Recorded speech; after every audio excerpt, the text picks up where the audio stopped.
ঠিক যখন বিজেপির ফ্যাক্ট ফাইন্ডিং টিম তারা যখন কসবার এই ল কলেজের ভেতরে যাচ্ছেন, ঠিক তখনই বিজেপির যারা কর্মী সমর্থক ছিলেন তাদের সঙ্গে রাত দখলের মঞ্চের যারা সদস্য তাদের সঙ্গে রীতিমতো হাতাহাতিতে জড়িয়ে পড়েন। ধুন্ধুমার পরিস্থিতি তৈরি হয় কসবা আইন কলেজের সামনে। ধুন্ধুমার পরিস্থিতি একইভাবে বিবি গাঙ্গুলি স্ট্রিটেও তৈরি হয় এবিভিপির কর্মসূচিকে ঘিরে। এবিভিপির লালবাজার অভিযান কর্মসূচি ছিল একেবারে কসবা কাণ্ডের প্রতিবাদে। এই লালবাজার অভিযান কর্মসূচি যেটা মাঝপথেই আটকে দেয় পুলিশ, কোনো আগাম অনুমতি ছিল না। তারপর ধরপাকড় শুরু হয়। কসবার ল কলেজের সামনের ছবি এই মুহূর্তে দেখতে পাচ্ছেন।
আমি সরাসরি চলে যাব হিন্দলতে, আমাদের প্রতিনিধি রয়েছেন। হিন্দল, এই মুহূর্তের পরিস্থিতি কি? কিছুক্ষণ আগে পর্যন্ত এই যে রাত দখল মঞ্চের যারা সদস্যরা ছিলেন তাদের সঙ্গে বিজেপির একেবারে ধুন্ধুমার পরিস্থিতি তৈরি হলো, একেবারে প্রকাশ্যে সংঘর্ষে তারা জড়িয়ে পড়লেন।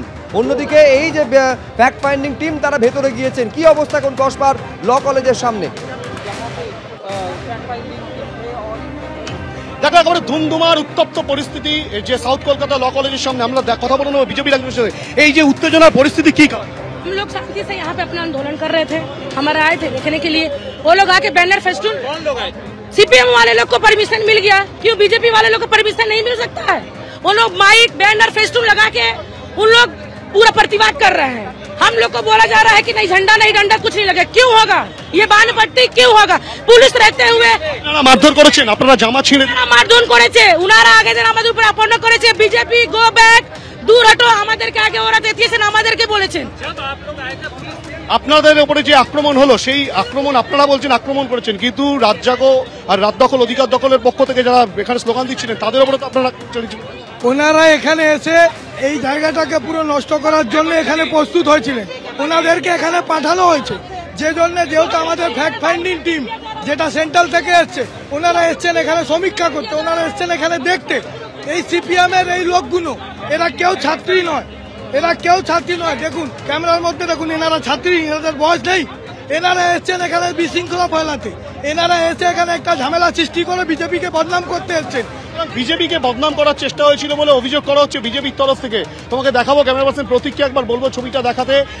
সাউথ কলকাতা ল কলেজের সামনে বিশাল সংখ্যক পুলিশ র্যাব মোতায়েন রয়েছে। ইতিমধ্যেই 5 সদস্যের একটা টিম, যে ফ্যাক্ট ফাইন্ডিং টিম এসেছে সেই টিমকে কিন্তু ইতিমধ্যেই ল কলেজে প্রবেশ করতে দেওয়া হয়েছে এবং পুলিশের একটাই শর্ত যে প্লেস অফ অকারেন্সে কিন্তু তারা কোনো রকম ভাবেই যেতে পারবে না বা পুলিশ অনুমতি দেবে না, শুধুমাত্র আলোচনার জন্য। বেশ, এইবারে তারা ভেতরে গেছেন, এরপর বাইরে বেরিয়ে এসে সাংবাদিক বৈঠক করবেন। সেইখানে কি বলবেন তারা সেদিকে নজর থাকবে। আপাতত হিন্দল, তোমায় ধন্যবাদ।